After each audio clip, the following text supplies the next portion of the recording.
Good evening friends. இந்த ஆடியோவில் நம்ம ஒரு டாப்பிக்கை பற்றி பேசலாம். இது ரொம்ப தேவையான பழக்கமான ஒரு ஹேபிட். இதை நம்ம வளர்த்துக்கணும். அதாவது ஒன்றும் இல்லை, ஒரு டீ கடையில் இப்போ டீ எல்லாம் 20 ரூபா கிட்ட போயிட்டுருக்கோம். ஒரு 20 ரூபா டீ வாங்கிறோம்.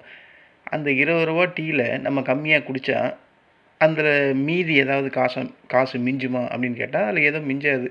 ஏன்னா அவன் கொடுக்குற டீயே தவளம் தான் இருக்கும். அதை எல்லாருமே குடிச்சிட்டு தான் வெறும் கிளாஸை கையில் கொடுப்போம். அது மாதிரி ஒரு அன்னெசரி ஆன்லைன் ஆர்டரை கேன்சல் பண்ணால் நம்ம மணி சேவ் ஆகுமா?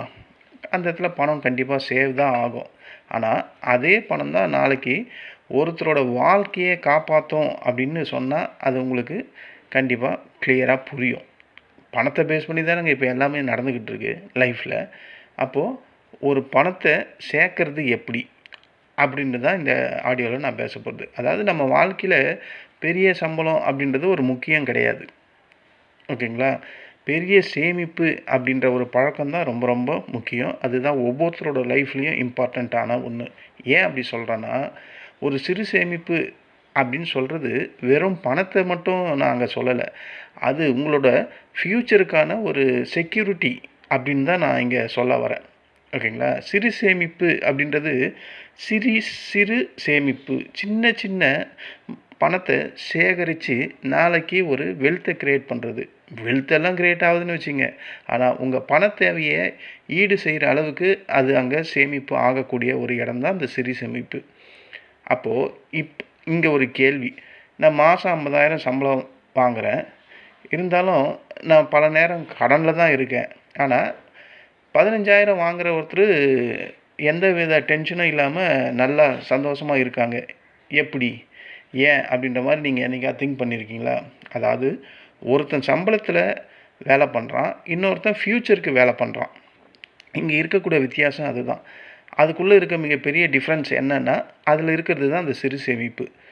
50,000 நீ சம்பாதிச்சாலும் அதில் 1% கூட நீ சேமிப்பு அப்படின்னு ஒன்று பண்ணலைன்னா அது அங்கே வேஸ்ட்டு தான்.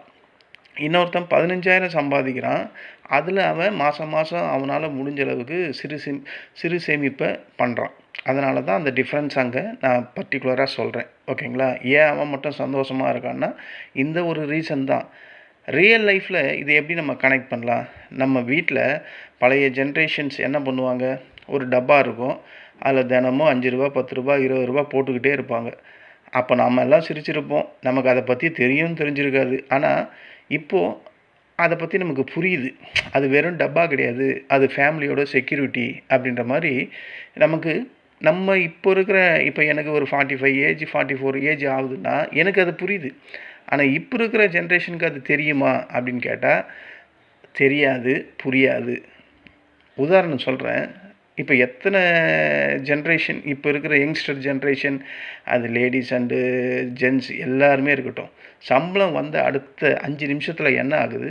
இஎம்ஐ கட்டணும், ஸ்விக்கிக்கு போயிடும், அமேசான் போயிடும், ரீல் லைஃப் ஸ்டைலுக்கு போயிடும், கிரெடிட் கார்டுக்கு போயிடும். அப்போ மாத கடைசியில் என்ன இருக்கும்? என்ன பண்ணுவோம்? ப்ரோ கொஞ்சம் கூகுள் பே பண்ணு ப்ரோ அப்படின்னு தானே சொல்கிறோம். இதுதானே ஒவ்வொரு லைஃப்லேயும் இப்போ இருக்கக்கூடிய ரியாலிட்டி, கரெக்ட் தானே? இந்த இடத்துல சிறு சேமிப்பு அப்படின்னு ஒன்று இந்த இளைய சமுதாயத்தில் இல்லை அப்படின்றத நான் வெளிப்படையாகவே சொல்கிறேன், ஓகேங்களா? இப்படி தான் போயிட்டுருக்கு ஒவ்வொருத்தரோட லைஃப்பும். அப்போது இது நம்ம மார்க்கெட் கூட லிங்க் பண்ணால் எப்படி பண்ணலாம்? அதாவது மார்க்கெட் ஒரு பெரிய சீக்ரெட், மார்க்கெட்டில் ஒரு பெரிய சீக்ரெட் அது என்னன்னு தெரியுமான்னா, பெரிய இன்வெஸ்டர்ஸ் எல்லாருமே பெரிய பெரிய அமௌண்ட்டை வச்செல்லாம் இந்த மாதிரி இன்வெஸ்ட்மெண்ட்டை ஆரம்பிக்கலை. அவங்க ஆரம்பித்தது சாதாரணமாக 100 ரூபா 500 ரூபா 1000 ரூபா 5000 ரூபா இந்த மாதிரி அமௌண்ட்டில் ஆரம்பித்தாங்க. ஆனால் இந்த அமௌண்ட்டை அவங்க கன்சிஸ்டன்சியாக அந்த சேமிப்பில் சேர்க்கிற மாதிரி இன்வெஸ்ட்மெண்ட் பண்ணிக்கிட்டே இருந்தாங்க. அது ஸ்டாக் மார்க்கெட்லேயும் சரி, மியூச்சுவல் ஃபண்ட்லேயும் சரி, கிரிப்டோலேயும் சரி, பிஸ்னஸ்லேயும் சரி. அப்போது இந்த ஃபஸ்ட்டு இன்வெஸ்ட்மெண்ட் அமௌண்ட் இந்த இடத்துல முக்கியம் கிடையாது. அந்த இன்வெஸ்ட்மெண்ட் ஹேபிட் அப்படின்றது தான் இங்கே ரொம்ப முக்கியம். அந்த கன்சிஸ்டன்சி தான் அந்த இன்வெஸ்ட்மெண்ட்டுக்கான ஹேபிட் அப்படின்றத நம்ம உணரணும். 100 ரூபா சேவ் பண்ணுறவன் ஒரு நாள் 1,00,000 ரூபா கண்டிப்பாக சேவ் பண்ணுவானா பண்ண மாட்டானா? கண்டிப்பாக மேனேஜ் பண்ணக்கூடிய அளவுக்கு அவனோட சேமிப்பு ஒரு நாள் வரதான் போகுது. அப்போ சேவே பண்ண தெரியாத ஒருத்தனுக்கு 10 லட்ச ரூபா கையில் இருந்தாலும் ஃப்யூச்சருக்கு அவனுக்கு அதில் என்ன பெனிஃபிட்னா ஒன்றுமே இல்லை. இது எவ்வளோ பெரிய உள்ளர்த்தம் உள்ளது உங்களுக்கு புரியுதுங்களா? ஒரு ரூ. 100 சேவ் பண்ணுற ஒருத்தன் ஒரு நாள் கண்டிப்பாக 1,00,000 போய் ரீச் பண்ணுவான். கண்டினியூஸாக அந்த சேவிங்கை அவன் பண்ணிக்கிட்டே இருந்தான். ஒருத்தன் 10,00,000 கையில் வச்சுருந்தாலும் ஒரு 5 ரூபா கூட சேர்க்கலனா அந்த பணத்தால் ஃப்யூச்சருக்கு அவனுக்கு எந்த ஒரு பெனிஃபிட்டும் இல்லை அப்படின்றத சிறு சேமிப்போட உண்மையான அர்த்தத்தை அப்படியே சொல்கிறேன். ஒரு எமர்ஜென்சி வந்தால் அப்போ தான் தெரியும் சேவிங்கோட அந்த பவர், சேவிங்கோட வேல்யூ அப்படின்றது நம்ம இருக்கிற எல்லாருக்கும் தெரியும். இப்போ இருக்கிற ஜென்ரேஷனுக்கு தெரியுமான்னு கேட்டால் தெரியாது. ஒன்றும் இல்லை, ஒரு வீட்டில் மெடிக்கல் எமர்ஜென்சி, நமக்கு வேலையே போயிடுச்சு, பிஸ்னஸில் லாஸ் ஆகிட்டோம், அன்எக்ஸ்பெக்டட் எக்ஸ்பென்சஸ் அதிகமாகிடுச்சு. அப்போ தான் புரியும் நமக்கு சேவிங்கோட வேல்யூ. அடடா, நம்ம முன்னாடியே ஏதாவது கொஞ்சமாக சேவ் பண்ணியிருந்தா இப்போ இந்த நேரத்தில் அது நமக்கு எந்த அளவுக்கு ஹெல்ப் பண்ணும் அப்படின்ற மாதிரி நமக்கு தோண ஆரம்பிக்கக்கூடிய இடம்தான் இந்த சேமிப்பு, சிறு சேமிப்பு. ஆனால் நீங்கள் சேவ் பண்ணிய அந்த 100 500 இது கண்டிப்பாக சேவ் பண்ண உங்களை ஒரு நாள் ஒரு சைடில் நின்று அது உங்களை கண்டிப்பாக ப்ரொடெக்ட் பண்ணும் அப்படின்ற மாதிரி இங்கே நம்ம புரிஞ்சிக்கணும். நீங்கள் பெரிய பணக்காரன் ஆகணும் அப்படின்ற மாதிரி எண்ணம்லாம் தேவை கிடையாது. ஆனால் பணம் இல்லாமல் அவமானப்படாத வாழ்க்கை வாழணும் அப்படின்ற மாதிரி நீங்கள் திங்கிங் பண்ணுங்கள். ஓகேங்களா? எல்லாரும் பணக்காரன் ஆகிட முடியுமா? ஆக முடியாது. ஆனால் பணத்தால் வரக்கூடிய எந்த ஒரு பிரச்சனையும் எந்த ஒரு அவமானமும் என்ன வரக்கூடாது அப்படின்ற மாதிரி வாழணும். இது எல்லாராலையும் வாழ முடியும்ல. அதுக்கு என்ன பண்ணணும்? கண்டிப்பாக சிறு சேமிப்பு அப்படின்ற ஒன்றை நம்ம ஸ்டார்ட் பண்ணணும். ஒரு சிகரெட் பேக்கெட்டு அதை அவாய்ட் பண்ணால் அந்த இடத்துல ஒரு அமௌண்ட் சேருமா?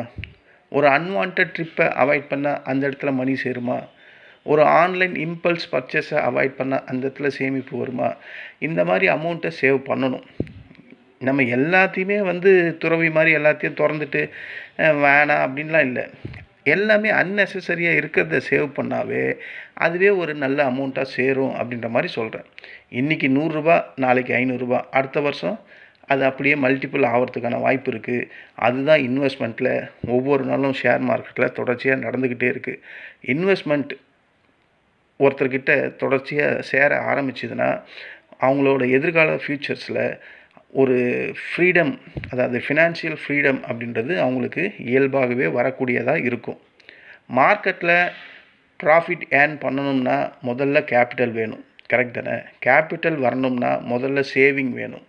சேவிங் இல்லாமல் ட்ரேடிங் போடுறது பெட்ரோல் இல்லாமல் கார் ஓட்டுற மாதிரி தான். ஓகேங்களா? அதனால் ஃபஸ்ட்டு லெசன் அப்படின்னா முதல்ல ஏர்ன் பண்ணணும், முதல்ல சம்பாதிக்கணும், அதை சேவ் பண்ணணும், அதுக்கப்புறம் அதை இன்வெஸ்ட்மெண்ட் பண்ணணும், அதை கன்சிஸ்டன்சியாக டெவலப் பண்ணணும், அதுக்கப்புறம் தான் சேர்த்த அமௌண்ட்டில் ட்ரேடிங் பண்ணணும். அப்படின்றது தான் ஒரு மியூச்சுவல் ஆர்டர்ஸ் அப்படின்னு சொல்லுவாங்க. ஒரு ஷேர் மார்க்கெட்டில் இந்த ஆர்டர் பிரகாரம் தான் நம்ம வாழணும் அப்படின்ற மாதிரி சொல்லுவாங்க. பல புக்கில் இப்படி தான் போட்டிருக்கான், ஏர்ன், சேவ், இன்வெஸ்ட், தென் ட்ரேட் அப்படின்னு தான் போட்டிருக்கான். அப்போது இதை நம்ம கண்டிப்பாக புரிஞ்சிக்கணும். இன்றைக்கி இந்த வீடியோ நீங்கள் பார்த்ததுக்கப்புறம் இல்லை கேட்டதுக்கப்புறம் நீங்கள் எவ்வளவு சம்பாதிக்கிறீங்க அப்படின்றது இங்கே முக்கியமே கிடையாது. நீங்கள் சம்பாதிக்கிறதுல எவ்வளோ சேவ் பண்ணுறீங்க அப்படின்றது தான் இனிமேல் இருந்து நீங்கள் திங்க் பண்ண வேண்டியது. தினமும் 50 10 வாரம் ஒரு நாளைக்கு 50 7 நாளைக்கு 350 மாதத்துக்கு இப்படியே அது மல்டிபிள் ஆகிட்டே இருக்கும். ஏதாவது ஒன்று சேவ் பண்ண ஆரம்பிக்கணும். அது சின்ன அமௌண்ட்டோ பெரிய அமௌண்ட்டோ. ஓகேங்களா? ஒரு நாள் நீங்களே கண்டிப்பாக சொல்லுவீங்க, இந்த சின்ன ஸ்மால் சேவிங் ஹேபிட் தான் என் வாழ்க்கையே மாற்றிச்சு அப்படின்ற மாதிரி சொல்லுவீங்க. நீங்கள் எப்போவுமே உங்கள் மைண்டில் இதை வச்சுக்கிங்க. சிறு சேமிப்பு அப்படின்றது பணத்தை மட்டும் சேமிக்கிற இடம் கிடையாது, அது நம்ம ஃப்யூச்சரை பாதுகாக்கக்கூடிய இடம். ஓகேங்களா? இந்த வீடியோ உங்களுக்கு யூஸ்ஃபுல்லாக தான் இருந்தால் உங்கள் நண்பர்கள் அண்ட் ஃபேமிலி அண்ட் யங்ஸ்டர்ஸ் எல்லாருக்கும் இதை ஷேர் பண்ணுங்கள். ஏன்னா ஒருத்தரோட லைஃப்பை சேஞ்ச் ஆகணும்னா ஒரு ஸ்மால் சேவிங் கண்டிப்பாக வேணும். இப்போ இருக்கிற யங் ஜென்ரேஷன்கிட்ட சேவிங்ஸ் அப்படின்னு இருக்கான்னு கேட்டால் பார்க்குற நான் 3/4 பேர்கிட்ட இல்லை. அதனால் இதை எல்லாருக்கும் ஷேர் பண்ணுங்கள். லைஃப்பில் சேவிங் அப்படின்ற ஒரு ஹேபிட்டை யங் ஜென்ரேஷனுக்கு கொண்டு வரணும். உங்களால் முடிஞ்ச அளவுக்கு இந்த ஆடியோவை ஷேர் பண்ணுங்கள். பல பேர் வாழ்க்கையில் சேவிங் அப்படின்ற ஒரு உன்னதமான இடத்த நினச்சாவே கண்டிப்பாக சேவ் பண்ண ஆரம்பிச்சிருவாங்க. இதை யங்ஸ்டர்ஸ் கிட்ட கொண்டு போக வேண்டியது நம்ம ஒவ்வொருத்தரோட கடமை. முடிஞ்ச அளவுக்கு இதை ஷேர் பண்ணுங்கள். உங்கள் ரிலேட்டிவ் அண்ட் ஃப்ரெண்ட்ஸையும் சப்ஸ்கிரைப் பண்ண சொல்லுங்கள். நன்றி, வணக்கம்.